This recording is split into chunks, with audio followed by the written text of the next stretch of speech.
देखिए बेटा, एक क्वेश्चन है, इस क्वेश्चन को ध्यान दीजिए, देखिएगा प्लीज बेटा, प्लीज प्लीज। ए भाई बातें नहीं। देखिए सवाल क्या बोलता है, a spherical ball of radius 3 × 10⁻⁻⁴ metre. देखो बेटा, एक स्फेरिकल बॉल है जिसका रेडियस दिया गया है 3 × 10⁻⁴ मीटर और इसकी डेंसिटी दी गई है बॉल की 10⁴ किलोग्राम पर मीटर क्यूब। प्लीज सुनिए, अरे यार सुनो। Falls under gravity through a height h before entering the tank of water।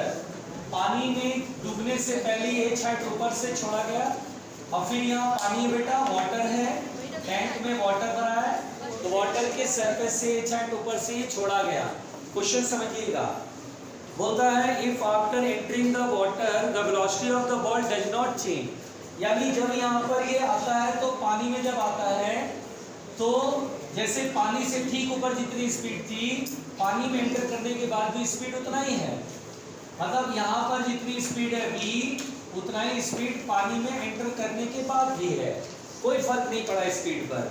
तो बोलता है what is the value of eta, नहीं what is the value of h और कोएफिशिएंट ऑफ विस्कोसिटी, हमें ईटा की वैल्यू दी गई है 9.8 × 10⁻⁻⁶ न्यूटन इंटू सेकेंड पर मीटर स्क्वायर। देखिए अब जरा ध्यान से सुनिए इस प्रश्न को। तो बेटा देखिए, इसमें मुझे हाइट पूछा जा रहा है। अब आप थोड़ा सा दिमाग लगाइए, अगर थोड़ा सा याद हो आपको तो सोचिए, अगर मैं यहाँ से गिरा हूँ, यहाँ पर आया, पानी में एंटर करते स्पीड चेंज नहीं हो रहा, इसका मतलब टर्मिनल स्पीड होगा, टर्मिनल होगा।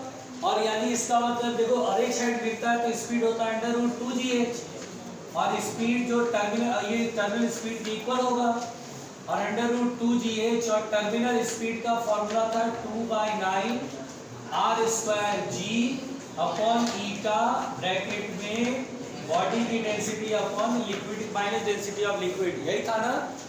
अब देखिए बेटा, यहाँ पर मुझे एक सॉल्व करना है, तो पहले तो ये सारी चीजें हम सॉल्व कर लेते हैं। √2gh और बिल्कुल आराम से सुनिएगा 2/9 रेडियस, रेडियस कितना है देखिए, स्क्वायर है तो 3 का स्क्वायर 9 × 10⁻⁴ 2 जा 8 इंटू जी की value 9.8 upon eta coefficient of viscosity, यही ना है, तो 9.8 × 10⁻⁻⁶ और डेंसिटी ऑफ बॉडी, बॉडी की डेंसिटी कितना है 10⁴ और लिक्विड की डेंसिटी 10.3, वाटर है ना, कहाँ पर -6। अच्छा ये बेटा बात नहीं करो, है नहीं पढ़ना, चले जाओ ना बाहर आराम से। देखो 9.8 से 9.8, 9 से 9 कैंसिल आउट। अच्छा बेटा देखिए 2 × 10⁻⁸ और ये -6 ऊपर जाएगा +6, ठीक है, और इन दोनों में 10⁻³ कॉमन है ना, तो +3 बाहर निकाल लेते हैं, यहाँ कितना बचेगा 10 और -1 9 आएगा। अच्छा देखिए 3 + 6 हो गया 9, 9 में से 8 गया 1, 9 और 10 90 × 2 180, यही आएगा ना। तो मुझे h सॉल्व करने का है, तो h बराबर होगा 180 × 180 और अपॉन 2g। अब इसको सॉल्व करेंगे, वी हैव द आंसर। जो आंसर दे रहा हो हम लोग को डेसिमल में दिया है, बन जाएगा, डोंट वरी रहना। बोलो क्लियर हो गया, ये कहानी समझ में आया? टफ तो नहीं था, आसान था, बस इसमें कॉन्सेप्ट ये था कि एच हाइट गिरने के बाद जो स्पीड होगी वो टर्मिनल के इक्वल होगी। हो गया क्वेश्चन? चलिए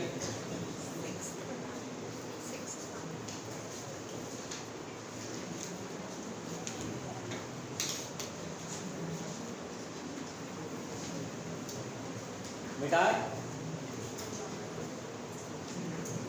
बेटा आपको भाई चाचा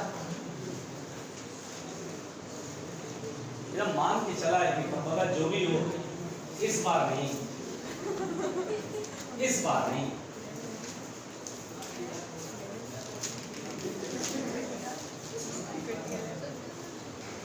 बेटा दे बेटा, चलो देखिए नेक्स्ट क्वेश्चन। सुनिए, समझिएगा ध्यान से।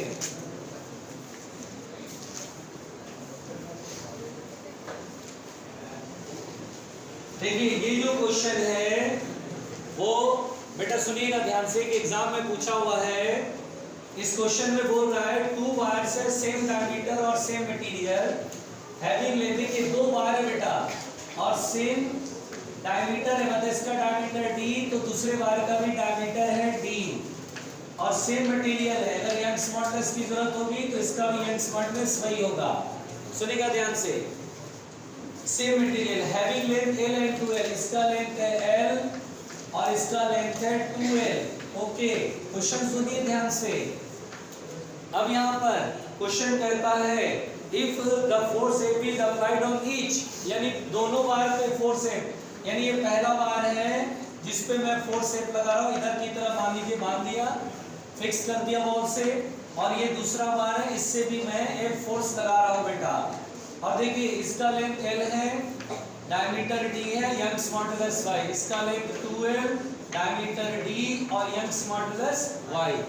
तो बोलता है the ratio of work done in the two wires will be, तो बोलता है रेशियो ऑफ वर्क डन, यानी जब आप इसको फोर्स लगा पुल कर रहे हैं, इसको फोर्स लगा पुल कर रहे हैं, तो हमसे कह रहा है रेशियो ऑफ वर्क डन। पहले वायर को F फोर्स से खींचा तो W1, दूसरे वायर पर भी F फोर्स लगा के खींचा, उस पे W2 मैंने वर्क करा, तो मुझे पूछ रहा है W1 अपॉन W2। अब देखिए बेटा मैंने आप लोगों को ये समझाया था पहले, तो इसका जो सोल्यूशन इसमें work done by the external force मैंने हाफ FL कराया था, हाफ FX कर लो, बताया था ऐसा कुछ, हाफ FX, जहाँ x का मतलब एक्सपेंशन था और F का मतलब जो एक्सटर्नल फोर्स से जो वर्क है, मतलब फोर्स है। तो यहाँ पर देखिए बेटा रेशियो में 1/2 कट जाएगा और फोर्स भी कट जाएगा, मतलब मुझे अरे कौन है, हाँ अच्छा, अरे आराम से सृष्टि कंट्रोल, आप सही नहीं है। चलिए W1 अपॉन W2, एक मिनट बेटा, एक मिनट, क्या मैं x की वैल्यू को F/K कर लूं, ऐसे रहेगा थोड़ा सा ठीक रहेगा। एक मिनट बेटा, एक मिनट प्लीज यार, बातें ना करो। अच्छा थोड़ा और इसको करते हैं, फोर्स कांस्टेंट का YA/L होता है। अब देखिए force F × F² common for both, 2 भी खत्म, y भी खत्म और डायमीटर सेम है, यानी एरिया ऑफ क्रॉस सेक्शन भी सेम हो गया, L के डायरेक्टली प्रोपोर्शनल समझो। L1 अपॉन L2, तो पहले का लेंथ है L और दूसरे का लेंथ है 2L, L से L कैंसिल आउट, तो वर्क डन हो जाएगा 1:2, यानी आंसर इज 1:2। मिला ना जरा आंसर A।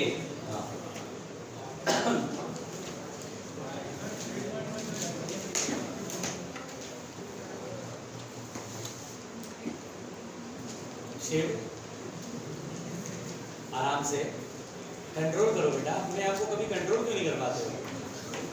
भैया कहाँ गया, भैया कहाँ गया तुम्हारा? हाँ मनोज भैया कहाँ है? गए कहाँ?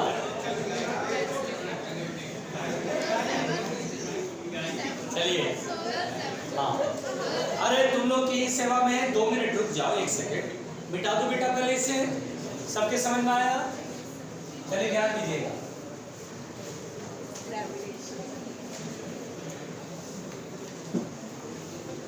हाँ देखो क्वेश्चन चल रहा है ना, तो कोई ध्यान नहीं दे रहा है। ए भाई हो गया, आराम से देखिए, हाँ बोलो 7।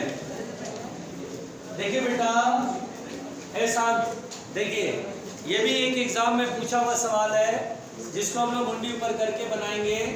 ध्यान से सुनिए, कहता on increasing the length by 0.5 mm of steel wire of length 2 metre, यानी बेटा एक वायर है जिसका लेंथ है 2 मीटर, स्टील का वायर है, लेंथ है 2 metre, area of cross section 2 millimetre square. Please सुनना, यंग्स मॉडुलस दिया गया है 2.2 × 10⁻11। सुनना ध्यान से,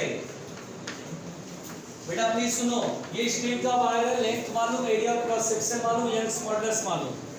कह रहा है इस पर कितना फोर्स लगाएं जिससे कि एक्सपेंशन इसमें हो जाए 0.5 mm का। दीदी आप सही में ना, पक्का ना? दिन में बनाए थे सवाल या रात को? दिन में बनाए थे कि रात को? क्लियर बताना। रात में बनाए थे बेटा, यही सब तो समस्या है। अच्छा थोड़ा सा दिक्कत आ रहा है। A बराबर के x, आंसर कर लेते हैं, इसमें दिक्कत आ रहा है। Okay, y a upon l into x। देखो देखो देखो कम वक्त तब नीट का एग्जाम देगा, ये नीट का एग्जाम देने वाले हैं। हाँ मुझे कैसे पता चला? सही बात, ये क्लास रेलवे की है और मैंने रेलवे के पढ़ाते पढ़ाते ये प्रेडिक्ट कर दिया कि नीट का है। क्या बात है। एरिया 2 × 10⁻⁶, अब साथ रहो आई 2 मीटर और x की वैल्यू 0.5 मिलीमीटर है, 10⁻³ चलिए 2 से 2 कैंसिल। अच्छा देखो 6 और 3 9, 11 में से 9 गया तो 100 है ना, 10.2 इंटू 0.5।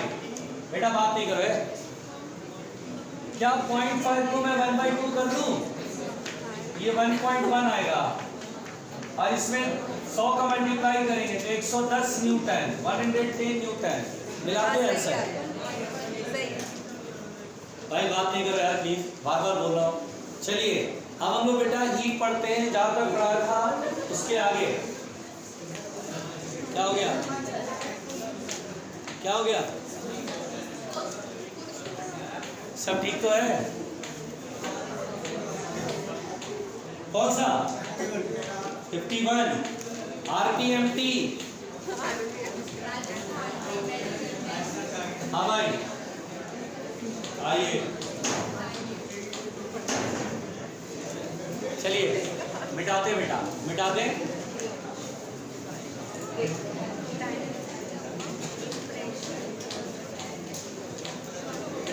हाँ भाई ये देखिए एक सवाल है बेटा, सुनो सवाल अच्छा है, सुन लो। रुक जाओ, अरे सज्जन दीदी ये सवाल ना नासा का है, सुनो ध्यान से। देखिए इधर सुनिए, ये आपके सिलेबस का है, सुन लीजिए। Diameter of 2 links of a U tube. देखो बेटा U ट्यूब है जिसके दोनों आर्म का डायमीटर दिया गया है, सुनिएगा ध्यान से। इसका जो डायमीटर दिया है वो 2 मिलीमीटर दिया है और इसका डायमीटर दिया है 5 मिलीमीटर। और रुक जाओ, अब बोलता है इसमें जो वाटर हम भरेंगे उस वाटर का सरफेस टेंशन दिया हुआ है 70 डाइन पर सेंटीमीटर, 70 डाइन पर सेंटीमीटर। सुनिएगा ध्यान से, 70 डाइन पर सेंटीमीटर। वाटर की डेंसिटी हम लोग जानते हैं, G की वैल्यू यहाँ पे 10 लेना है। Then the water level difference in both the tubes. इन दोनों में देखिए पानी भरते हैं तो दिखाई गया कि कैपिलरी एक्शन होता है, तो बोलता है दोनों आर्म में पानी का जो डिफरेंस है लेवल का डिफरेंस, यानी ये मुझे ये सॉल्व करने को कहा गया है कि find the level difference in the 2 arms.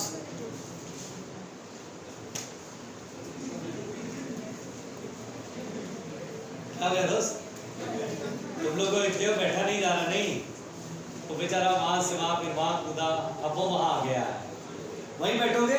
पीले टी शर्ट, अरे पीली टी शर्ट, अच्छा खुद क्या पहना पता नहीं उसको। ऐसा वहीं बैठोगे पक्का? अच्छा बोल रहा है वहीं बैठेंगे, श्योर है? चलो खैर ऐसा। अच्छा बेटा देखो एक्चुअली क्या है, अब तो ये पूरी क्लास नहीं पढ़ना चाहती है, ऐसा दिखता है पूरी क्लास नहीं पढ़ना चाहती है। अब तो वो 4 लोग मजे ले रहे हैं, तो लोग बोल रहे ठीक है ले यार मजे, हम थोड़ा सा बहुत हो गया, बोर हो गए, हम भी थोड़ा सा मजे लेना चाह रहे हैं। देखिए एक मिनट, इसमें बेटा इस क्वेश्चन को बनाने का सिंपल तरीका ये है कि देखिए हाइट वाला फॉर्मूला लगाइए, 2t cos theta upon r rho g और 2t cos theta upon r rho g। अब यहाँ पर बेटा एंगल ऑफ कांटेक्ट की अगर चर्चा नहीं है तो हम मान के चलेंगे एंगल ऑफ कांटेक्ट 0 है, कैपिलरी ग्लास का बना है। तो यहाँ पर इधर की तरफ हाइट को मैं h2 मान लेता हूँ और इस हाइट को h1 मान लेता हूँ और h1 और h2 का फॉर्मूला लगाते हैं। पहले तो हम लोग को फॉर्मूला लिख लेना चाहिए cos 0 डिग्री 1 अपॉन r रो जी। अच्छा एक काम और करो, 2 से ऊपर नीचे मल्टीप्लाई डिवाइड कर दो, क्योंकि small r radius of the tube है, मुझे डायमीटर दिया है और 2r इज द डायमीटर, यानी 40 अपॉन डायमीटर रो इनटू g कर लेते हैं। अब सही है, अब मैं यहाँ पर डिफरेंस करूंगा यानी h1 माइनस h2। जब ये फॉर्मूला लिखूंगा तो इसमें t सेम, रो सेम, g सेम, 4 सेम, तो 4t अपॉन रो जी कॉमन ले लेंगे, 1 upon d1 minus 1 upon d2। d1 यानी छोटा वाला डायमीटर, छोटा डायमीटर ये 2 और ये 5 है। अच्छा सरफेस टेंशन हमारे को दिया 70 डाइन पर सेंटीमीटर। अगर आप ध्यान दें ये सीजीएस यूनिट में रहने देते हैं, सीजीएस यूनिट में सब कुछ निकालते हैं। तो tension is the surface tension, density of water is 1 ग्राम पर सेंटीमीटर क्यूब सीजीएस में। जी की वैल्यू ध्यान रखिएगा, हम यहाँ 1000 रखेंगे, क्यों? क्योंकि 10 इज द मीटर पर सेकंड स्क्वायर, सेंटीमीटर पर सेकंड स्क्वायर में 10,000। अब डायमीटर क्योंकि हमारा मिलीमीटर में सेंटीमीटर बदलने के लिए 0.2 कर लेंगे, क्योंकि 10 से डिवाइड करेंगे, 0.1 mm 1 सेंटीमीटर के बराबर होता है। 2/10 करेंगे तो 10 ऊपर आ जाएगा, 10/2 माइनस 10/5 और यहाँ पर बेटा 2 5 जा 10 और यहाँ 5 2 जा 10, यानी 5 में से 2 गया 3। अब एक 0 से 0 कैंसिल आउट हो गया, 28 अपॉन 100 इंटू 3 और ये कितना आ गया 8 3 जा 24, 2 3 2 जा 6 और 2 8 84 अपॉन 100 सेंटीमीटर में। अब जरा मैं आंसर देखूं किस फॉर्मेट में है, सेंटीमीटर में ही आंसर है। हाँ तो फिर सेंटीमीटर में है तो 0.84 सेंटीमीटर हम आंसर दे देंगे, तो 0.84 सेंटीमीटर इज द आंसर। बोलो क्लियर? बेटा आपको क्या पूछना था, क्या पास करना फिर? प्रश्न संख्या फर्स्ट।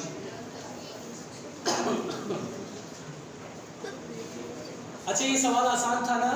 बस लेकिन एक बार डिस्कशन करना क्लास में जरूरी होता है, जिससे कि देखिए इसलिए बोल रहे हैं न्यूमेरिकल को थोड़ा सा सिंसियरली लिया कीजिए, वरना फिर तो 2022 भी आएगा, उसमें क्या दिक्कत है, 2021 नहीं तो 2022, उसके बाद साल तो चलता ही रहेगा।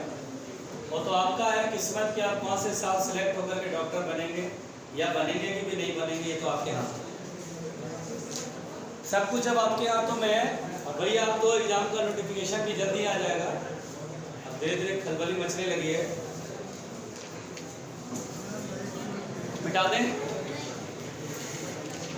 देखिए बातें नहीं करो, बातें नहीं करो प्लीज, चाचा नो टॉकिंग।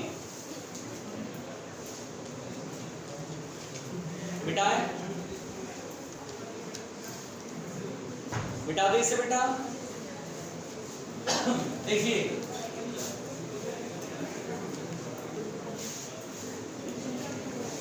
देखिए हम यहाँ पर बच्चों अगला सवाल है स्फेरिकल बॉल कॉन्ट्रैक्ट्स। एक स्फेरिकल बॉल है बेटा, तो बोलता है spherical ball contracts in volume. देखिए बेटा जो क्वेश्चन है लिख रहा हूं मैं, कॉन्ट्रैक्ट्स इन वॉल्यूम बाई 0.01%, यानी बेटा एक बॉल है स्फेरिकल बॉल और वो कॉन्ट्रैक्ट होता है when subjected to a normal pressure of 100 atm। देखिए प्रेशर में चेंज हमने 100 atm क्या किया, मतलब अभी जितना लग रहा होगा मैंने 100 atm बढ़ा दिया प्रेशर, तो मैंने देखा कि ये बॉल जो है वो कॉन्ट्रैक्ट हो गया। तो बोलता है अगर, तो बताइए बल्क मॉडुलस इन डाइन पर सेंटीमीटर, बल्क मॉडुलस इन डाइन पर सेंटीमीटर स्क्वायर में पूछा जा रहा है कि बताइए बल्क मॉडुलस क्या होगा। तो देखिए बेटा बल्क मॉडुलस का डेफिनेशन आपको शायद याद है कि नहीं याद है, bulk modulus is minus delta P upon delta B upon V, ये था। अच्छा माइनस हटा देते हैं, मैग्नीट्यूड ले ले रहे हैं, क्योंकि मालूम है डेल्टा बी माइनस में आएगा तो -1 प्लस बल्क मॉडुलस। अच्छा डेल्टा बी क्या है 100 atm। एक काम करते हैं अभी एसआईएनटी में रखते हैं, बाद में सीजीएस में करेंगे। देखिए 100 atm 1 atm 10 पावर 5 पास्कल होता है बेटा, बात नहीं करो और अपॉन, अच्छा डेल्टा वी अपॉन वी तो पता ही नहीं है, इस लाइन का मतलब पता है, delta V upon V into 100 is 0.01, तो डेल्टा वी अपॉन वी की वैल्यू कितना आ जाएगा 0.01 अपॉन 100। तो हम लोग को क्या करना चाहिए, डेल्टा वी अपॉन वी की वैल्यू, देखिए वी नीचे करके delta V upon V 0.01 upon 100 ऊपर चला जाएगा, ये देखिए इस तरह से हमें करना होगा, और ये 2 जीरो ऊपर चला जाएगा, 10 टू दी पावर कितना आएगा देख लेते पहले, 1 2 3 4 और 5 9 और 2 11, लेकिन ये ऐसा यूनिट में आएगा, न्यूटन पर मीटर स्क्वायर में आएगा, जो कि मुझे डाइन पर सेंटीमीटर स्क्वायर में बदलना है, तो 10 टू दी पावर 11। अब चलिए 1 न्यूटन 10 पावर 5 डाइन, ये जानते हैं हम सभी लोग, और 1 सेंटीमीटर 1 मीटर में ना 100 सेंटीमीटर होता है, 10.2 स्क्वायर है तो 10 पावर 4 सेंटीमीटर स्क्वायर हो जाएगा बेटा, ये कैंसिल होके एक 10 बच जाएगा, 11 प्लस 1 10 पावर 12, तो आंसर आएगा 10 पावर 12 डाइन पर सेंटीमीटर स्क्वायर। यानी कि ये दिख रहा है आंसर देखो, हाँ 8। बेटा प्लीज यार प्लीज, अरे भाई थोड़ा शांत हो जाए, थोड़ा सा, ये क्वेश्चन समझ में आया, आसान लग रहा है, कैसे बना ये समझ में आया ना सबके, चलो बिठाते हैं।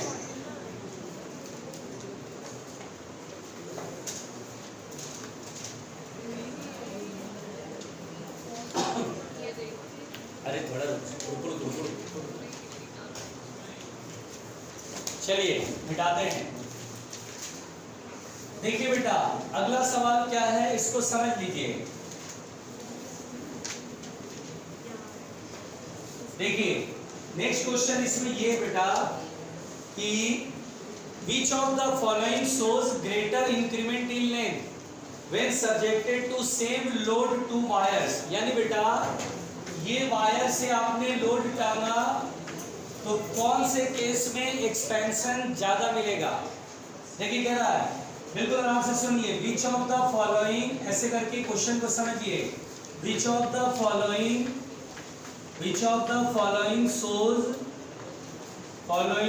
shows greater, आराम से, shows greater increment in length, greater increment in length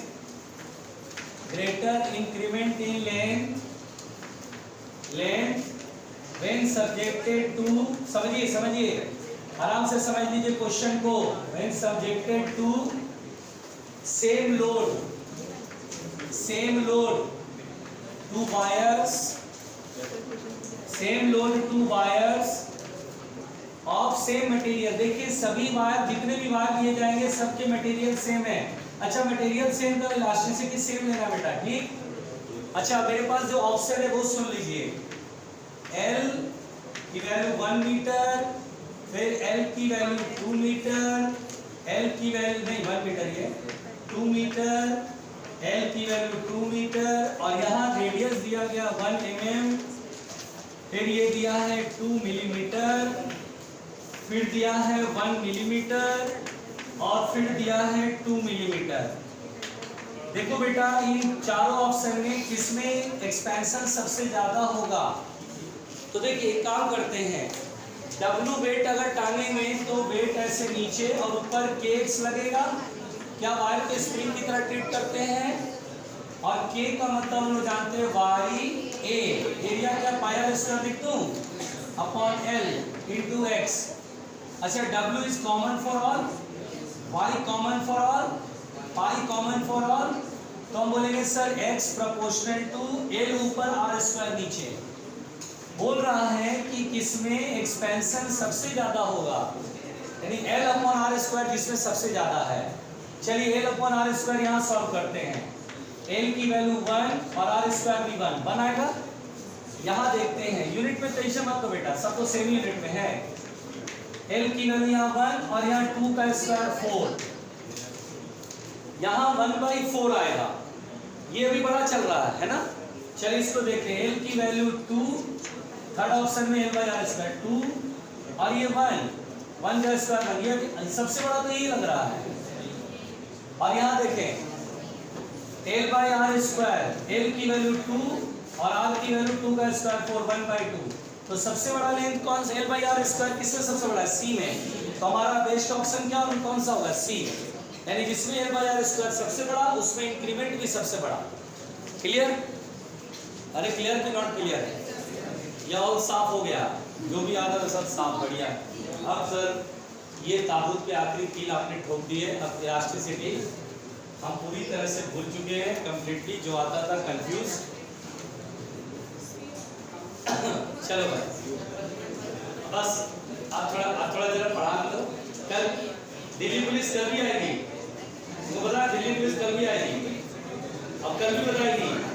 चलो लिखो एक्सपेंशन कहाँ तक क्या करेगा जरा बताइए प्लीज रीड में लिखिए। अच्छा लीनियर एक्सपेंशन करा दिया था ना, लिखिएगा बेटा सुपरफिशियल एक्सपेंशन।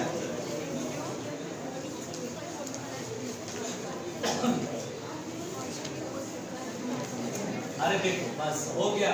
चलो बेटा नोट्स कॉपी निकालो ना और अपने वो 3-4 पेन निकाल लो। हाँ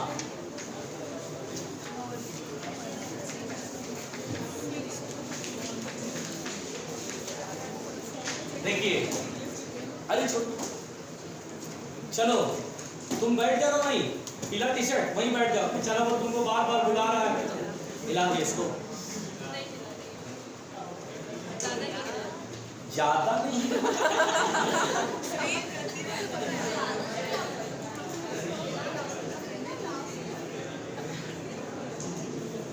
आराम से चलिए, ध्यान से।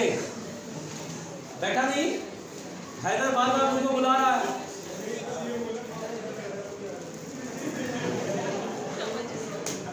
वो बोला पापा डर लग रहा है, ये बोला ना बेटा तुम पिट जाओ आराम से। और मजाक तुम लोग के आपस की बातें जनता को क्या बता रहे हैं? चुप, वैसे नहीं बेटा, ये मजाक आपके आपस का है, इसे पब्लिकली सुनाने में जरूरत नहीं है। शांत। अब मैं ये कह रहा हूँ कि अगर बात ही करना है तो वहाँ बगल में जाके बैठ जाओ, चुप करके बस धीरे धीरे लिख के बात कर लेना, लेकिन प्लीज चलो पढ़ते हैं। कल तो मीनू इससे लड़ रही थी, आज देखो मीनू बिल्कुल गलबैया कर रही है इससे। दोस्त है इसकी, फ्रेंडशिप है, गलबैया। मतलब हमारे फ्रेंड हैं, फ्रेंड बोलते हैं उसको। देखिए चलो ये आप पढ़ लें बेटा। अब जरा सिलेबस आगे बढ़ाते हैं और सुपरफिशियल एक्सपेंशन पे बात करते हैं। देखो बेटा लीनियर एक्सपेंशन हमने देखा था, और लीनियर एक्सपेंशन में मैंने बहुत आराम से बोला था लीनियर एक्सपेंशन हमेशा केवल और केवल रॉड में होगा। अगर आपसे बोले कोई डिस्क में लीनियर एक्सपेंशन है तो नो है, होगा कि नहीं होगा? अच्छा स्फीयर में होता है लीनियर एक्सपेंशन। लीनियर का मतलब एक रॉड में एक्सपेंशन मत समझ जाना केवल। अब देखिए, अब सुनिए सुपरफिशियल एक्सपेंशन यानी एरिया में चेंज। क्या चेंज बेटा? Change in area. जैसे सुनिए, अगर कोई सरफेस है, जोर से बोलो, अगर कोई सरफेस है।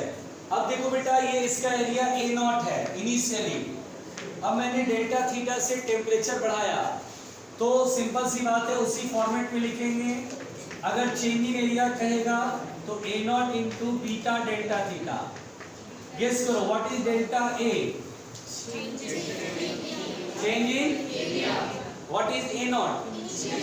Initial area. What is beta? एक मिनट, कौन सा coefficient? Coefficient of superficial expansion. बोलो, कोएफिशिएंट ऑफ सुपरफिशियल एक्सपेंशन। और डेल्टा थीटा व्हाट? यहाँ पर बेटा अगर मुझसे कहेगा फाइनल एरिया कि फाइनली एरिया कितना होगा, तो हम लोग यहाँ पर सिंपली बोलेंगे A equal to A0 bracket में 1 प्लस बीटा डेल्टा थीटा, है ना। A equal to A0 bracket में 1 प्लस बीटा डेल्टा थीटा। अच्छा यहाँ पर अगर टेम्परेचर बढ़ रहा होगा तो हम प्लस लगा देंगे, और टेम्परेचर अगर डिक्रीज कर रहा होगा तो यहाँ माइनस लगा देंगे। बोलेंगे यार टेम्परेचर कम होने से वो कॉन्ट्रैक्ट होगा, एरिया कम आएगा, यहाँ माइनस लगा दो तो अपना आराम से क्वेश्चन को हम सॉल्व कर लेंगे। बोलो क्लियर?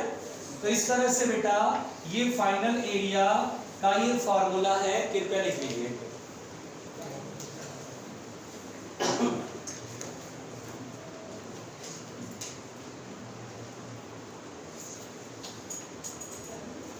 आराम से, सब कुछ व्यर्थ है, बस आराम से सुनते रहिए।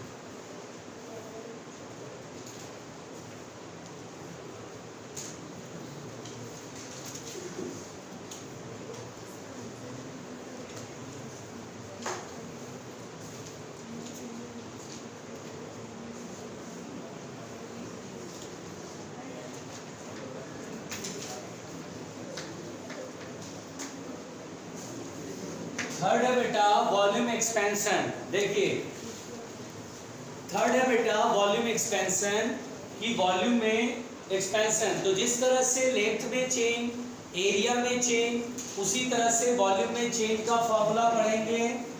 और सिंपल कहानी बेटा ध्यान से सुनिए, बीटा को क्या बोलते हैं? कोएफिशिएंट ऑफ, इसमें लिख लेना beta is the coefficient of superficial expansion, लिख लेना उसी में, beta equal to coefficient of superficial expansion. अच्छा देखिए चेंज इन वॉल्यूम का कहानी आएगा तो V बराबर V nought gamma delta theta. देखिए डेल्टा V इक्वल टू होगा V nought gamma delta theta. Guess करो V नॉट क्या है? Initial volume. गामा क्या है? कोएफिशिएंट ऑफ वॉल्यूम एक्सपेंशन या कोएफिशिएंट ऑफ क्यूबिकल एक्सपेंशन भी बोलते हैं, ठीक है ना? वॉल्यूम एक्सपेंशन बोले या फिर क्यूबिकल एक्सपेंशन, कंफ्यूज नहीं होना बेटा, सिंपल सी बात है, मैं लिख देता हूँ। गामा का मतलब होता है कोएफिशिएंट ऑफ वॉल्यूम एक्सपेंशन या फिर cubical expansion, coefficient of cubical expansion, ठीक है? डोंट वरी, घबराना नहीं है, यूनिट पर केल्विन या पर डिग्री सेल्सियस, ठीक है? फाइनल वॉल्यूम कहेगा कि भैया फाइनल वॉल्यूम जब टेम्परेचर बढ़ा देंगे तो फाइनली वॉल्यूम कितना होगा? चेंज हमने सॉल्व कर लिया है। फाइनल वॉल्यूम कहेगा तो V नॉट ब्रैकेट में 1 प्लस गामा डेल्टा थीटा। यहाँ पर हमारे पास ये फाइनल वॉल्यूम का फॉर्मूला आ गया। सिंपल सिंपल कहानी है, ठीक?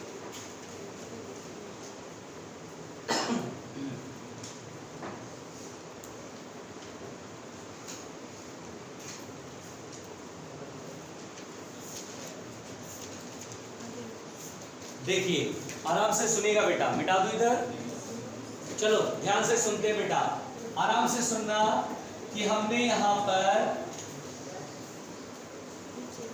ये पढ़ लिया। अब सुनो, हम कुछ जरूरी बातें करेंगे, इधर ध्यान से सुनिएगा प्लीज, इधर ध्यान से सुनिएगा प्लीज। सबसे पहली बात तो बेटा अल्फा बीटा और गामा में रिलेशन, अल्फा बीटा और गामा में रिलेशन, और ये बहुत ही सिंपल है। अच्छा सुनो सुनो सुनो, पहले ध्यान सुनो। चलो अगर मान लो एक क्यूब पकड़ के चलते कि एक क्यूब है, सब लोग ध्यान देना, ये मैंने बोला एक क्यूब है, और एक बात सुनो बेटा आराम से सुनना, ये क्यूब है और इसका साइड ये A, ये भी A, ये भी A। अगर मैं टेम्परेचर बढ़ाता हूं तो अगर मैं लीनियर एक्सपेंशन बोलूंगा, यानी किसी एक साइड को देखना है, किसी एक साइड को देखना है, जैसे इस साइड को देखो, इसका लेंथ कितना है A, तो अगर मैं आपसे बोलूं कि बेटा टेम्परेचर बढ़ाया तो फाइनल साइड की लेंथ कितनी होगी? तो A ब्रैकेट में 1 प्लस अल्फा डेल्टा थीटा। जब हम बोलेंगे एक साइड को देखना है तो इन्हीं लीनियर एक्सपेंशन सोचेंगे। अच्छा मैं बोलूं एरिया को देखो, कोई एक फेस एरिया पकड़ लो, स्क्वायर प्लेट की तरफ फेस एरिया होगा और एरिया कितना होगा? A square. अगर मैं बोलूं फाइनल एरिया कैपिटल A, तो क्या A square 1 plus beta delta theta लिखूंगा? जल्दी बताओ बोलो सही है? अच्छा बेटा जो फाइनल एरिया आएगा, क्यों आएगा फाइनल? जैसे ये A डैश हो गया और ये भी A डैश हो गया, तो फाइनल एरिया क्या A डैश स्क्वायर लिखेंगे? तो A dash square equal to A square 1 plus beta delta theta. और बहुत आराम से अगर आप थोड़ा सा देखें, दोनों तरफ स्क्वायर रूट ले लेते हैं, स्क्वायर रूट लेने से ये A डैश हो गया A 1 plus beta delta theta की पावर 1/2, है ना? और ए डैश की वैल्यू मेरे पास ये है, उठा के मैं यहाँ पुट कर देता हूँ। ए ब्रैकेट में 1 plus alpha delta theta equal to A. अच्छा सुनिए, अक्सर जो बीटा अल्फा या गामा की वैल्यू होती है बेटा वो 10⁻⁵ पर डिग्री सेल्सियस, 10⁻⁴ पर डिग्री सेल्सियस, यानी कि ये बहुत ही छोटा होता है। कुल मिला के ये बहुत ही छोटा हो जाएगा। तो हम यहाँ पर बाइनोमियल थ्योरम लगाएंगे। हम लोग जानते हैं 1 प्लस एक्स की पावर n में अगर x बहुत ही कम होता है 1 से, तो यहाँ पावर आगे मल्टीप्लाई करती है, सबको पता है।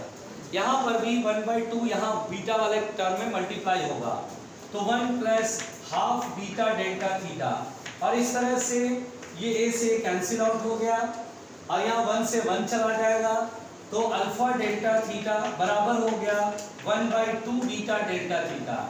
इट मीन्स डेल्टा थीटा से डेल्टा थीटा कैंसिल है, यानी बीटा बराबर 2 अल्फा। तो देखिए बेटा, मैं आपको एक स्टेप ये करके दिखाया। अब मुझे अगर बोलेगा अल्फा और बीटा में रिलेशन, तो हमें बोलना beta equal to 2 alpha. Gamma और बीटा या गामा और अल्फा, इन सभी तीनों में रिलेशन, तो हम लोग को अब ये फॉर्मूला याद कर लेना चाहिए, वो डिराइव कर सकता हूँ। जैसे इसको करा, alpha is to beta is to gamma is 1:2:3, यानी बेटा अल्फा बीटा गामा 1:2:3। अब यहाँ पर इस रिलेशन का इस्तेमाल करना है, जैसे अल्फा और बीटा में रिलेशन, तो बोलेंगे अल्फा 1 बीटा 2, यानी बीटा इज 2 अल्फा के इक्वल होगा। फिर गामा और अल्फा में रिलेशन, अल्फा 1 गामा 3, यानी गामा बराबर हो गया 3 अल्फा के इक्वल। तो जैसे मान लीजिए मुझे अल्फा बीटा चाहिए और अल्फा दिया जाएगा, तो 2 से मल्टीप्लाई करेंगे, कोएफिशिएंट ऑफ सुपरफिशियल एक्सपेंशन मिल जाएगा। मुझे गामा चाहिए और अल्फा दिया जाएगा, तो 3 से मल्टीप्लाई कर लेंगे, तो क्या मिल जाएगा, gamma, coefficient of volume expansion या क्यूबिकल एक्सपेंशन। बोलो क्लियर? अच्छा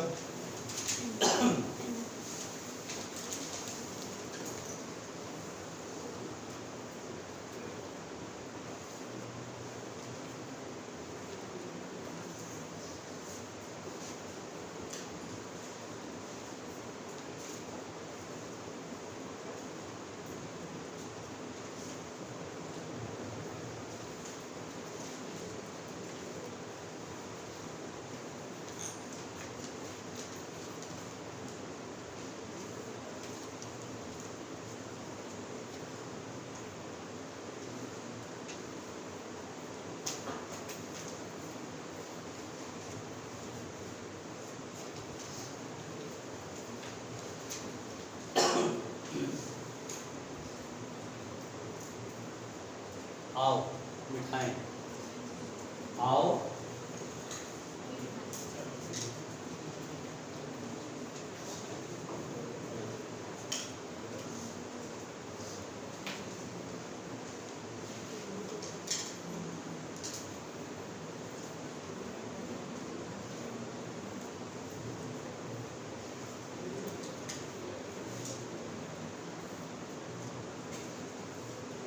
एक क्लास और लगनी है मेरी, उसमें मैं एक नहीं, अभी नहीं, एक क्लास और लगेगा जिसमें कि ऑल्टरनेट डे में पढ़ाऊंगा।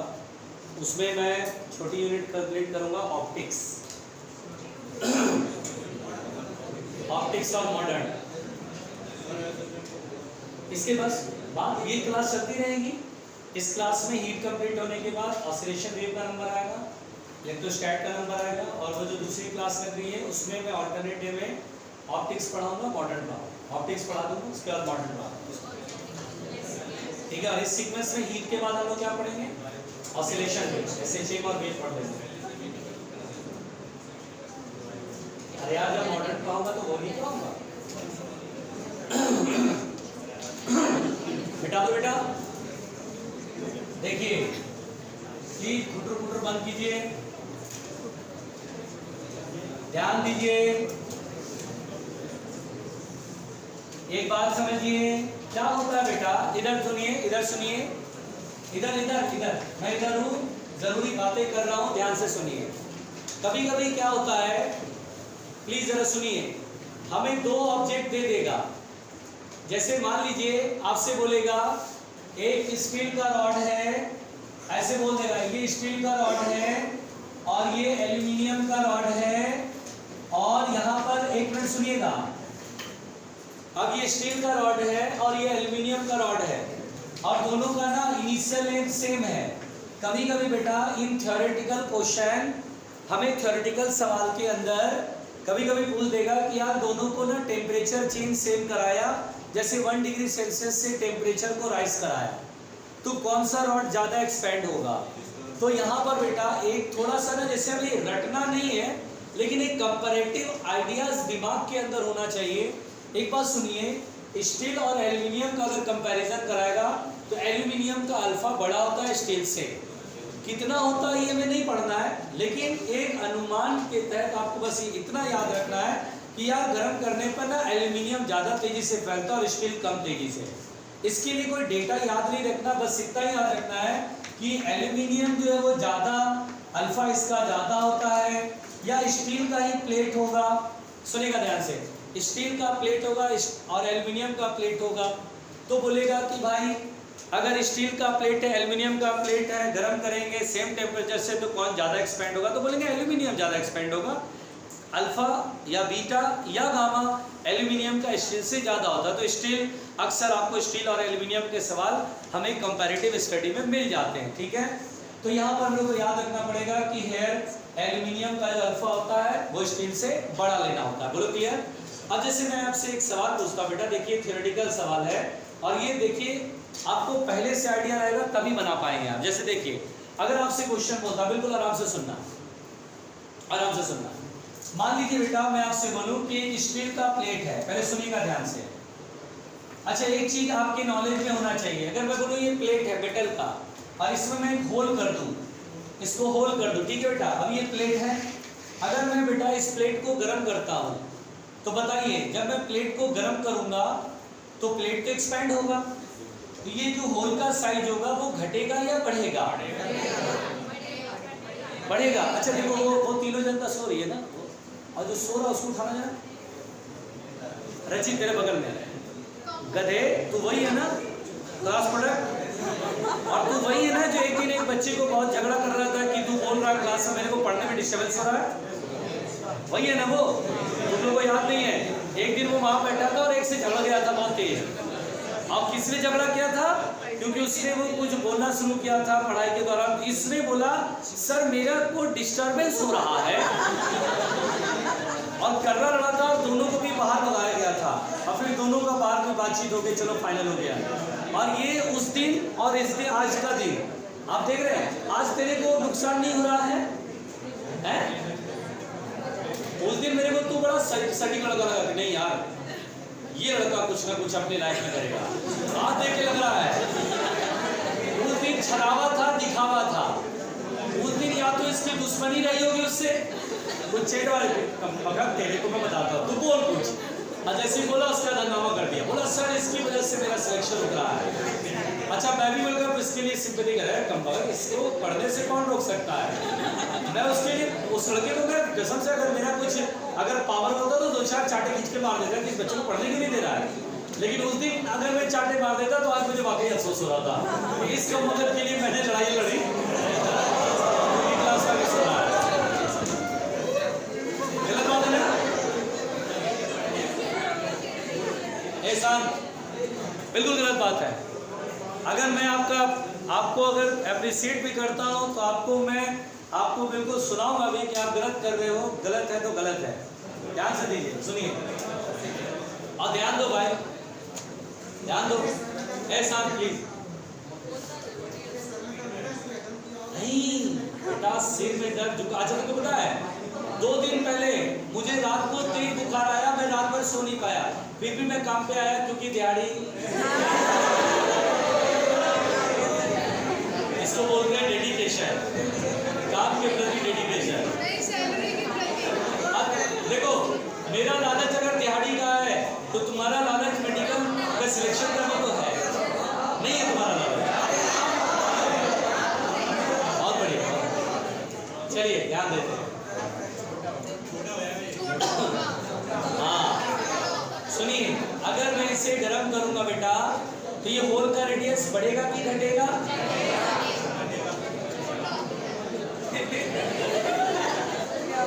अरे इधर हमारे यहाँ तो बस इधर नितेश भैया चलिए, इसका आंसर लोगों ने बोल दिया है कि अगर इस प्लेट को मैं गर्म करूंगा तो होल का रेडियस बढ़ेगा या छोटा होगा? नहीं बेटा, बढ़ जाएगा। देखिए ध्यान से, ये जो है बेटा होल का रेडियस कम नहीं होगा बल्कि बढ़ जाएगा। क्यों बढ़ेगा सुनिए। हम लोग को ये लगता है बेटा कि ये प्लेट है, गर्म करेंगे तो मटेरियल फैलेगा, ये फैलेगा तो ये जो इधर से फैलेगा, इधर से फैलेगा, इधर से फैलेगा मटेरियल, ये होल जो है सिकुड़ जाएगा, कॉन्ट्रैक्ट हो जाएगा। बट ऐसा नहीं है। एक्चुअली क्या होता है बेटा, रीजन सुन लो, पहले सुनो रीजन, अब फिर उस थ्योरेटिकल सवाल पे लेके आऊंगा जो आपको मैं दूंगा और आप अपने कॉमन सेंस से जवाब देंगे। ठीक है, सुनिए पहले ध्यान से। यहाँ पर क्या भाई आराम से कूल रहना। अच्छा भैया एक्सप्रेशन देखे तो मैं तो डर रहा हूँ भाई, कहीं ऐसा ना हो कि बच्चा बिगड़ जाए उसके बाद बोले अच्छा बाहर तो निकलोगे ना।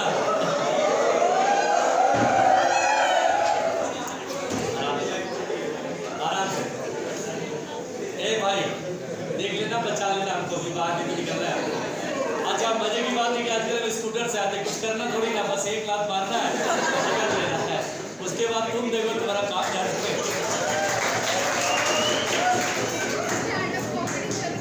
हाँ क्या ये कॉमेडी चल रही है?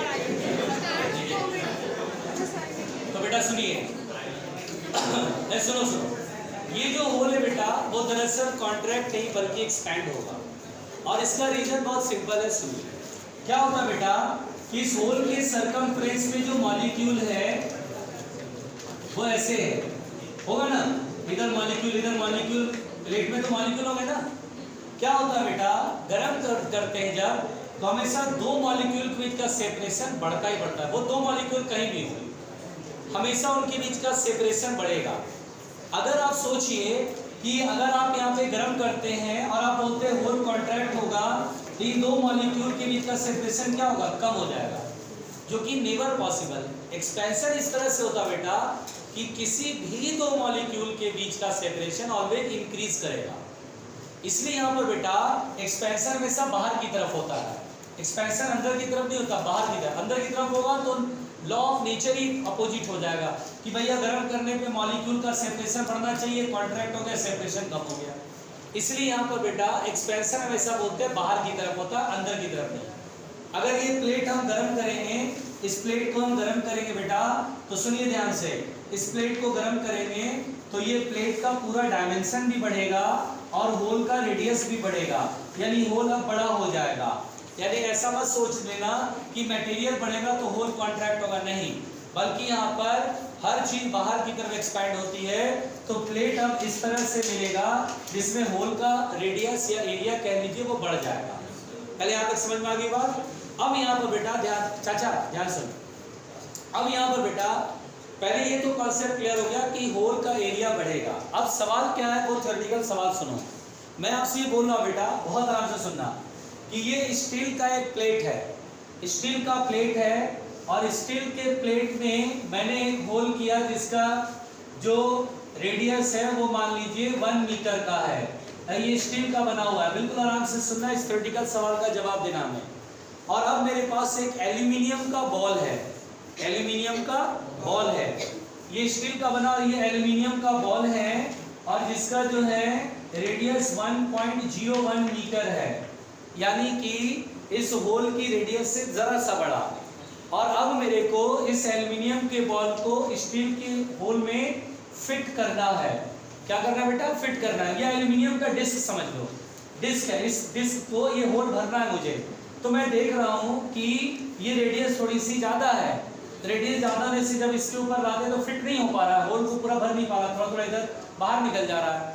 तो मुझे इसे सही से फिट करने के लिए इस सिस्टम का टेम्परेचर बढ़ाना चाहिए या टेम्परेचर कम करना चाहिए? बढ़ाना चाहिए। वेरी गुड, एक मिनट। आंसर है कि होल में ठीक से एकदम एग्जैक्टली होल में फिट हो जाए, इसके लिए टेम्परेचर को बढ़ाना चाहिए या कम करना चाहिए? अच्छा एक मिनट, कितने लोग बोल रहे हैं कि कम करना चाहिए?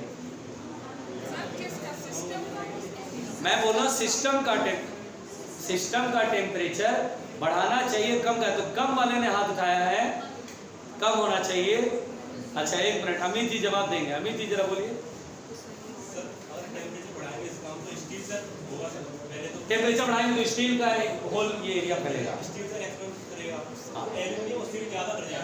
एल्यूमिनियम ज़्यादा फैल जाएगा। अच्छा एल्यूमिनियम का अल्फा ज़्यादा होता है, बीटा ज़्यादा होता है, अच्छा ज़्यादा फैल जाएगा। ओह ये तो स्टील का बना हुआ है ना, गर्म करोगे तो स्टील थोड़ा कम, इसका होल थोड़ा कम फैलेगा। एल्यूमिनियम एक तो पहले से बड़ा, ऊपर से और ज़्यादा बड़ा हो जाएगा। लो चले थे फिट करने और आया था फैल गया। अच्छा एक मिनट, फिर टेम्परेचर कम करने से फ़ायदा कैसे को समझाइए। टेम्परेचर को हम कम कर रहे हैं तो एक मिनट, टेम्परेचर कम करने से स्टील के रिस्पेक्ट में एल्यूमिनियम ज़्यादा, एक मिनट, एल्यूमिनियम तो ज़्यादा फैलता था। अच्छा जो ज़्यादा फैल सकता है वो ज़्यादा कॉन्ट्रैक्ट भी हो सकता है। अच्छा तो टेम्परेचर कम करने से ये होल थोड़ा कम होगा, कॉन्ट्रैक्ट होगा, लेकिन उससे कहीं ज़्यादा कॉन्ट्रैक्ट एल्यूमिनियम हो जाएगा और कॉन्ट्रैक्ट हो जाएगा, नया फिट हो जाएगा। आ रहा समझ में? इसलिए इस सिस्टम का टेम्परेचर बढ़ाना नहीं चाहिए बल्कि कम करना चाहिए। बोलो सबके समझ में आ गया? अभी बहुत सारी जनता बोल रही थी कि बढ़ाना चाहिए बढ़ाना चाहिए, अरे क्या बात कर रहे हो, टेम्परेचर बढ़ाना चाहिए। सृजन तुम बताओ, समझ में आया? जरा बताओ। हाँ देखो सृजन के डाउट्स बोलो। एकोमोडेट इसका इंग्लिश क्या होता है? एकोमोडेट मतलब फिट, फिट बोलो ना। एकोमोडेट, एकोमपोलिस, ये सब जो वर्ड होते हैं इनके तो मतलब समझ में तो आते नहीं है। अच्छा आज तक तो मैं समझ नहीं पड़ा कि शुड ठीक है, शुड समझ में आता है, ये उड कब लगता है भाई? WOULD मेरे तो समझ में आता ही नहीं आया। अच्छा शुड मेरे समझ में आता है कि शुड मतलब चाहिए, what should be the value, तो मतलब शुड मतलब चाहिए चाहिए, और वुड एकोमोपोलिस एकोमोडेट, ठीक है भाई चलो बताओ। हाँ इसको एकोमोडेट कर दिया,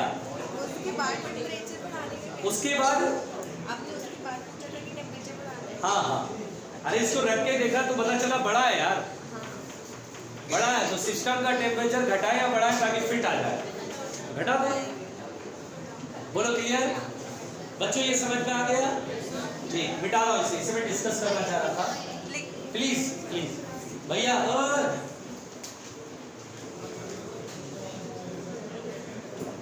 अगर कोई बच्चा आसपास वाला भड़क गया तो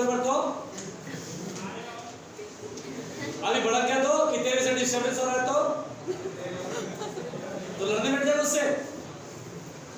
रचित पढ़ना है कि नहीं पढ़ना है? पढ़ना है, नहीं पढ़ना पीछे चले जाते, बहुत बढ़िया ऑप्शन है, पीछे बेंचेज डालिए, मस्त अपना बैठ जा।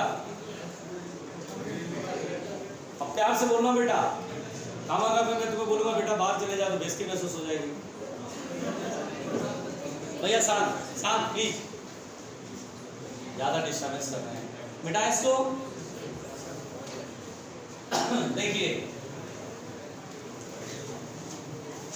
देखो बेटा ध्यान से सुनो, अब यहां पर बेटा बिल्कुल आराम से समझिएगा, सुनिए सुनिए सुनिए प्लीज। अब यहां पर बेटा यहां तक तो ठीक था, एक थ्योरेटिकल सवाल का जवाब मैंने आपको समझाया। अब जैसे सपोज दैट बेटा क्वेश्चन में ऐसा है, बोले कि एक रॉड है जिसका लेंथ ओरिजिनल लेंथ L1 और अल्फा 1 इसका कोफिशिएंट ऑफ लीनियर एक्सपेंशन, दूसरा रॉड है जिसका लेंथ L2 है और coefficient of linear expansion alpha 2 है। क्लियर समझ में आ रहा है?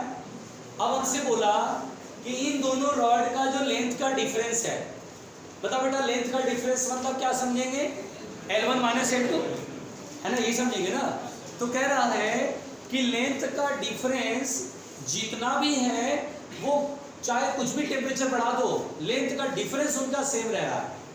यानी कह रहा है what should be the ratio of L1 and L2, what should be the ratio of L1 and L2, सुनिएगा ध्यान से, ratio of L1 and L2 so that the difference in length so that the difference in length is same for all temperatures, is same for all temperatures। यानी आप temperature कोई भी temperature पे देखोगे तो लेंथ का डिफरेंस आपको same मिलेगा। इस सवाल में इस सिचुएशन को कैसे डील करेंगे बेटा, यह सुनो। अच्छा देखो ध्यान से सुनो मेरी बात। इस क्वेश्चन को पढ़ने के बाद एक बात समझ में आ गई कि सर इनिशियली लेंथ का डिफरेंस, जैसे एग्जांपल के लिए एज फॉर एग्जांपल, ताकि आपके दिमाग में एक फील डेवलप हो और आप बोल जाए कि हाँ सर ये समझ में आ गया। अच्छा बेटा जैसे दो रॉड है, मैंने बोला ये 3 मीटर लेंथ का है और ये 5 मीटर, बताइए कितने का डिफरेंस आएगा? 2 मीटर डिफरेंस आएगा। अब मैंने टेम्परेचर बढ़ाया और टेम्परेचर बढ़ाने से इसका लेंथ बढ़ गया, मान लो लेंथ बढ़ा 1 मीटर बढ़ा, ये 4 मीटर हो गया। अब डिफरेंस को सेम रखना है तो इसका लेंथ कितना बढ़ना चाहिए? इसका भी 1 मीटर बढ़ जाना चाहिए। अगर ये 2 मीटर बढ़ गया तो क्या डिफरेंस सेम है? यानी इसमें 1 मीटर बढ़ा है तो इसमें भी 1 ही मीटर बढ़े, तब जाकर के डिफरेंस 4 और 6 का फिर से 2 आएगा। यानी इसका मतलब ये बात समझ में आ गई कि दोनों रॉड के लेंथ का डिफरेंस अगर सेम है, इसका मतलब ये हो गया कि टेम्परेचर बढ़ाने से जितना चेंज इन लेंथ इसमें होगा उतना ही चेंज इन लेंथ इसमें होगा, तभी उनके लेंथ का डिफरेंस हमेशा सेम बना रहेगा। तो हम इस क्वेश्चन को कैसे अप्रोच करेंगे बेटा, जल्दी बताओ। हम बोलेंगे पहले रॉड के लेंथ में जो भी चेंज होगा उतना ही दूसरे रॉड के लेंथ में चेंज होगा। क्या मैंने ठीक बोला? समझ आया? तभी तो लेंथ का डिफरेंस ऑलवेज कांस्टेंट रहेगा। और डेल्टा एल का फॉर्मूला बोलो कितना होता है? L1 अल्फा 1, और मान लीजिए डेल्टा थीटा टेम्परेचर बढ़ाया और यहाँ कितना होगा? L2 alpha 2 delta theta. देख रहे हैं आप, ये चेंज इन लेंथ का फॉर्मूला लगेगा L alpha delta theta. Delta theta से delta theta cancel, L1 alpha 1 बराबर होगा L2 अल्फा 2, तो L1 अपॉन L2 बराबर हो गया अल्फा 2 अपॉन अल्फा 1। आई बात समझ में? सिंपल कहानी थी, लिख लो भाई।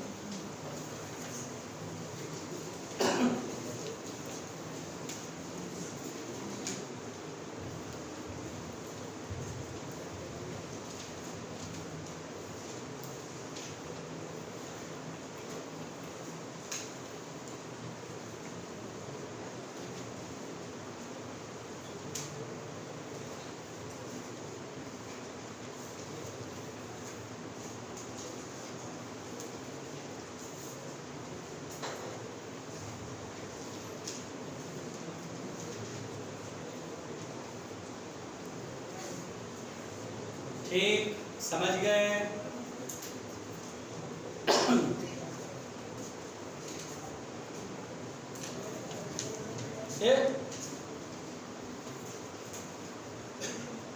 भाई नहीं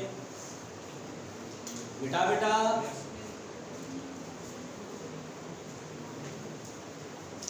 अगला पॉइंट समझो।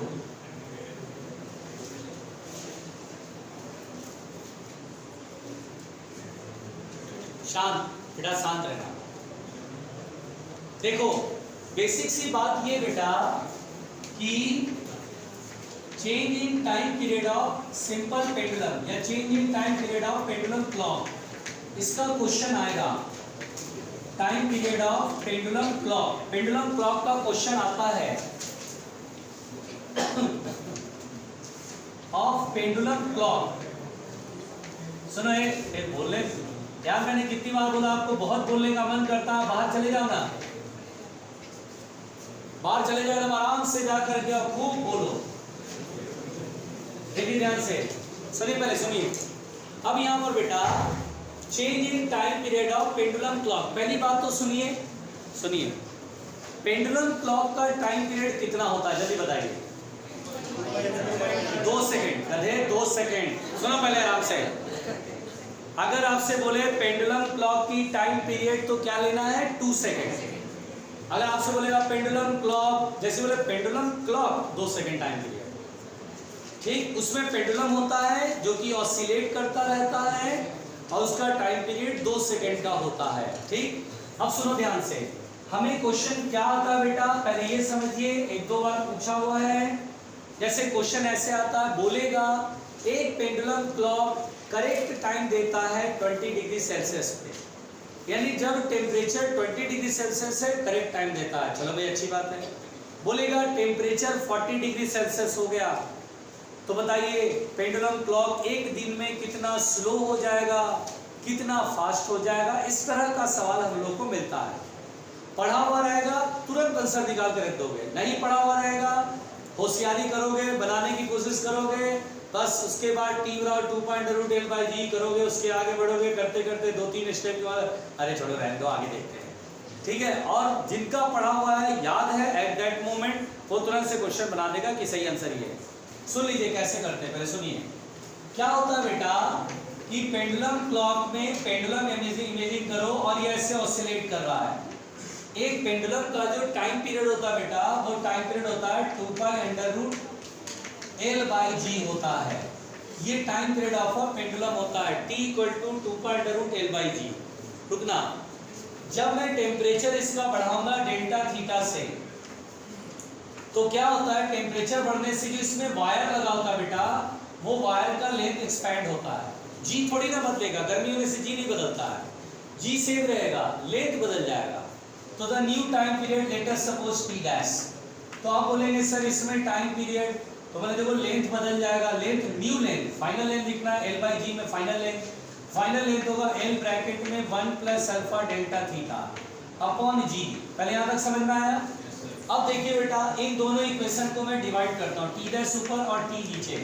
तो डिवाइड जब करेंगे तो आप ये समझ पा रहे होंगे 2π कैंसिल, g से g कैंसिल और L से L कैंसिल, तो क्या बचेगा √1 + अल्फा डेल्टा थीटा, यानी 1 + अल्फा डेल्टा थीटा की पावर 1/2। अच्छा फिर वैसे ही अल्फा बहुत छोटा है तो अल्फा डेल्टा थीटा बहुत छोटा होगा, पावर 1/2 आगे मल्टीप्लाई होगा, है ना। पावर 1/2 जो मल्टीप्लाई होगा उसमें कौन सा थ्योरम लगा रहे हैं, बर्नौली थ्योरम या बाइनॉमियल थ्योरम?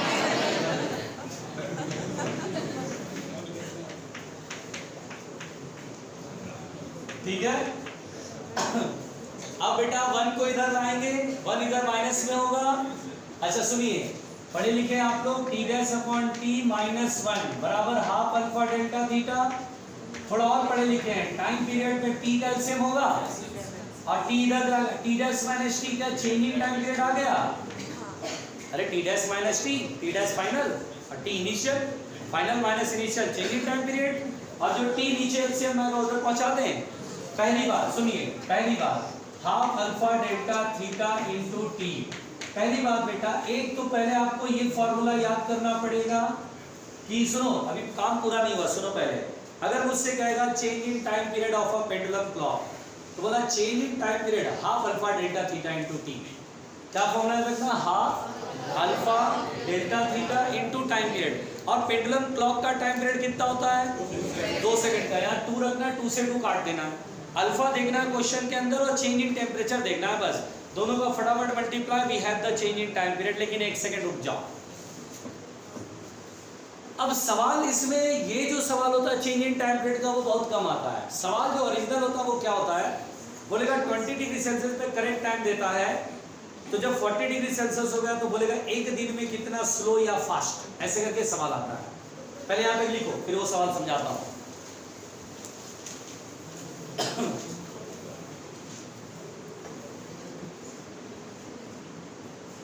शांति।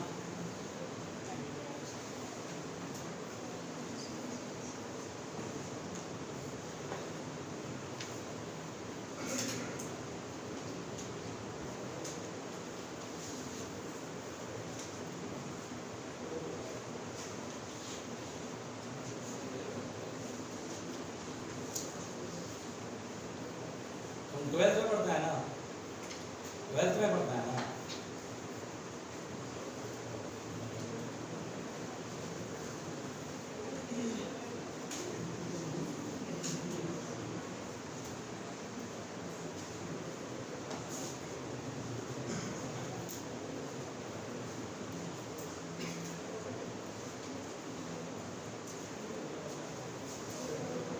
अरे हो गया।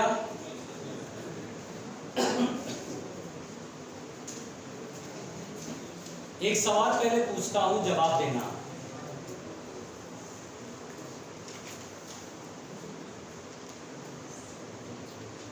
बोलूं? एक सवाल पूछ रहा हूं, जवाब देना बेटा। अच्छा बताओ, टेम्परेचर बढ़ाने से लेंथ बढ़ेगा कि घटेगा? लेंथ बढ़ेगा तो टाइम पीरियड। अब सोच के देखो, जब तुम टेम्परेचर बढ़ाओगे तो पेंडुलम 2 सेकंड में एक ऑसिलेशन पूरा करता था, तो सेकंड वाली सुई टक टक 2 सेकंड, है ना? अब ये सेकंड पे जो पेंडुलम क्लॉक है उसको टेम्परेचर बढ़ा दिया तो टाइम पीरियड बढ़ गया। अब इसको मान लो 3 सेकंड लगेगा, एक ऑसिलेशन कंप्लीट होने में 3 सेकंड। तो ये जो सेकंड वाली सुई होती है वो बोलती है कि भाई ये कितने देर में ऑसिलेट करेगा, मुझे इससे मतलब नहीं है, ये एक ऑसिलेशन पूरा करेगा, मैं 2 बार ऐसे टिक टिक चलूंगी, ठीक है? तो ये ऑसिलेशन जो पेंडुलम का वो 3 सेकंड में पूरा हुआ। कितना देर में पूरा हुआ? 3 सेकंड में पूरा हुआ, टाइम पीरियड बढ़ गया। और ये सेकंड वाली सुई टिक टिक, तो देखने वाले को लगेगा अबे 2 ही सेकंड हुआ, लेकिन समय कितना हो चुका है? स्टॉप वॉच मैंने लगाया और पेंडुलम क्लॉक का सुई देखा, स्टॉप वॉच बोलता है 3 सेकंड लगा, लेकिन सुई दिखाया टिक और टिक 2 ही सेकंड दिखा रहा है। तो घड़ी ये स्लो हो गई कि फास्ट हो गई? स्लो हो गई। ये कम समय दिखा रहा है, नहीं स्लो हो गई। तो टेम्परेचर के बढ़ाने पर पेंडुलम क्लॉक स्लो या फास्ट? स्लो। यानी गर्मी के टाइम में पेंडुलम क्लॉक स्लो हो जाता है। अब वही विंटर सीजन जाओ, जैसे टेम्परेचर मैंने कम करा, अच्छा बताओ टेम्परेचर कम करने से लेंथ कम होगा?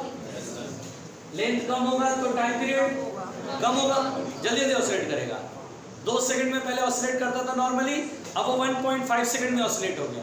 अभी टाइम 1.5 सेकंड का ही हुआ, लेकिन सेकंड वाले से टिक टिक घूम गई, अरे 2 सेकंड हो गया, पता चला बे आधा सेकंड तो वो ज्यादा दिखा रही है, घड़ी फास्ट हो गई। बोलो क्लियर? तो यहाँ पर बेटा मेरी बात सुनना, यहाँ पर बेटा आपको क्या याद रखना है, जब हम टेम्परेचर बढ़ाते हैं तो पेंडुलम क्लॉक स्लो या फास्ट? तो पहले तो ये चीज याद रखना, when temperature increases pendulum clock becomes slow. Pendulum clock becomes slow, यानी पेंडुलम जो है पेंडुलम क्लॉक स्लो हो जाती है, ओके।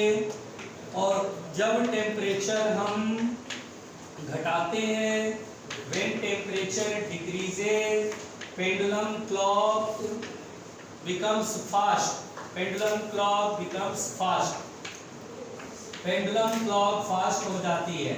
ये बात तो पहले क्लियर हो गया ना बेटा? चलो ध्यान से सुनना, मुंडी ऊपर रख के। पहले ये कॉन्सेप्ट तो सबको आना चाहिए, तभी आप क्वेश्चन बना पाएंगे।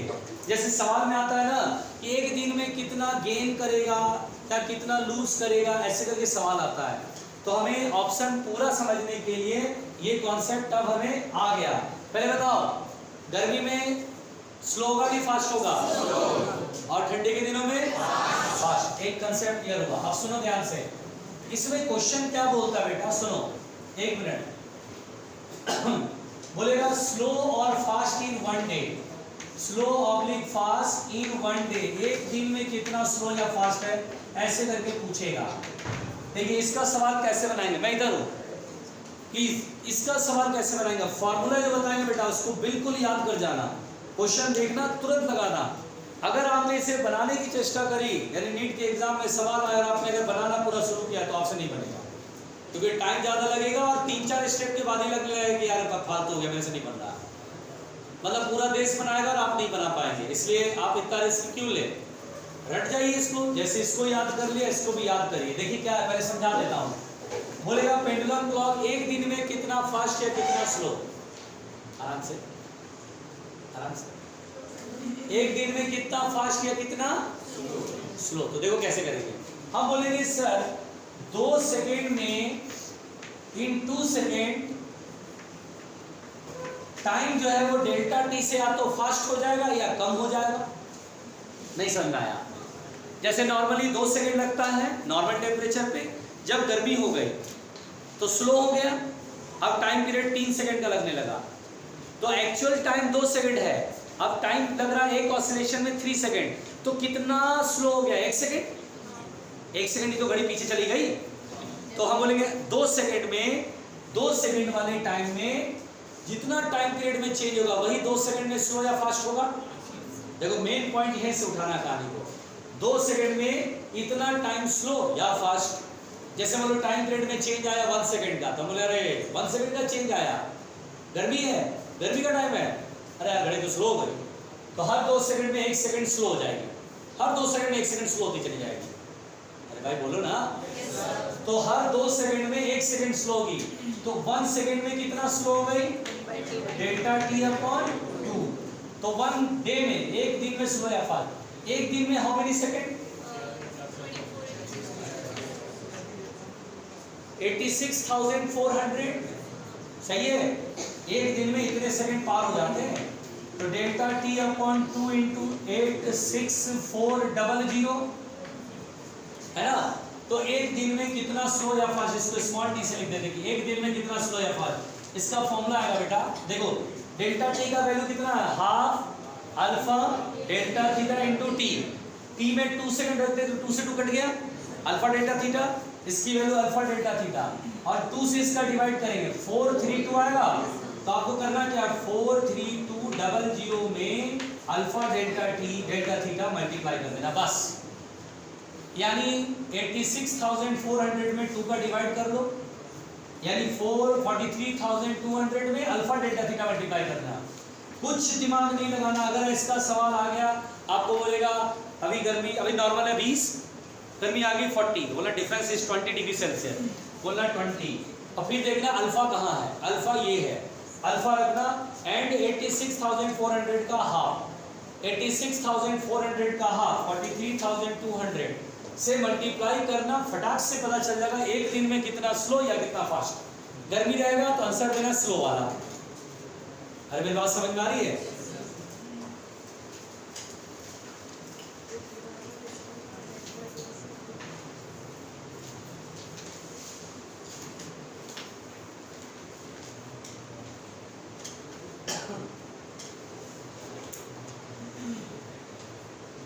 आराम से हल्की फुल्की बातचीत बंद करके लिख लीजिए।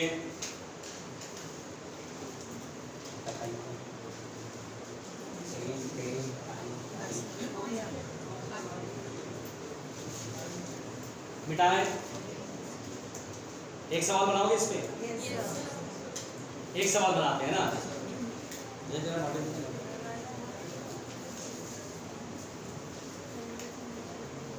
शांति बच्चों, शांति, सृजन दीदी शांति।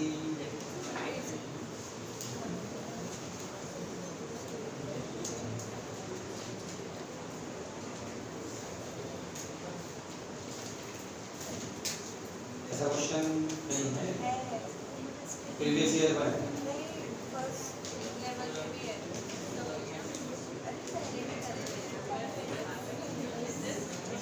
आराम से, आराम से, सब कुछ आराम से। किसी को क्वेश्चन मिले तो बताना जरा है। हाँ मिल गया, चलो लिखो तो जरा, एक क्वेश्चन लिखो बेटा, लिखो, इस पर बेस्ड एक क्वेश्चन लिखे। A pendulum clock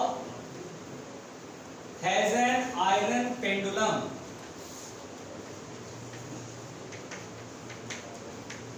A pendulum clock has an iron pendulum 1 meter long, iron pendulum 1 meter long, 1 meter long, bracket में alpha iron equal to 10 to the power minus 5 per degree Celsius. If temperature rises by 10 degrees Celsius, then the clock option से बेटा lose 8 seconds per day, lose 8 seconds per day, lose मतलब slow जाना, lose 4.32 second per day, will gain मतलब fast हो जाएगा, ठीक है, gain 8 second per day, और लास्ट है gain 4.32 second per day. Lose करेगा। एक मिनट, लूज या गेन? गेन का मतलब बेटा फास्ट हो जाना। लूज करेगा। सी हो जाएगा।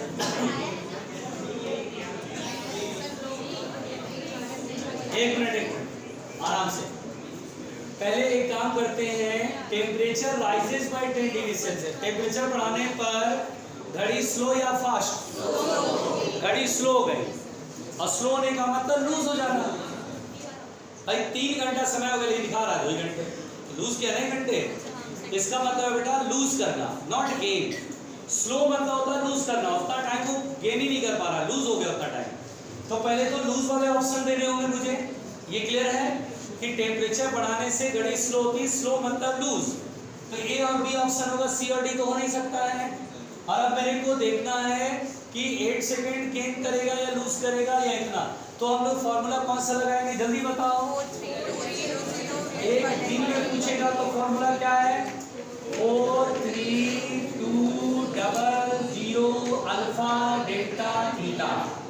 43200 अल्फा कितना है, और टेम्परेचर में चेंज 10। अच्छा देखिए 1 2 3, तो यहाँ +3 आ जाएगा, -5 + 3 -2, और 10 का -2 मतलब 432 में 100 का डिवाइड 4.32 सेकेंड, यानी एक दिन में इतना स्लो हो जाएगा, इतना टाइम लूज कर देगा। तो हम क्या आंसर देंगे, डी ऑप्शन। नहीं आया समझ में? ये लोग डी डी क्यों बोल रहे थे? पता इतना पढ़ाने के बाद भी डी, सर डी होगा, डी पता नहीं क्या है। एक बार मिला लेता हूँ, ऑप्शन मिला लेता हूँ। लेवल 1 42, लाहौर वाला नहीं, लेवल 1 52, 52 का बी। ये डी कहाँ से? डी डी का विस्तार किसने किया, सर्जन ने? अच्छा मैंने भी बोला था। बोलो बेटा समझ में आया? कोई दिक्कत? बस आज के लिए टाइम, कल चैप्टर फिनिश हो जाएगा, डोंट वरी।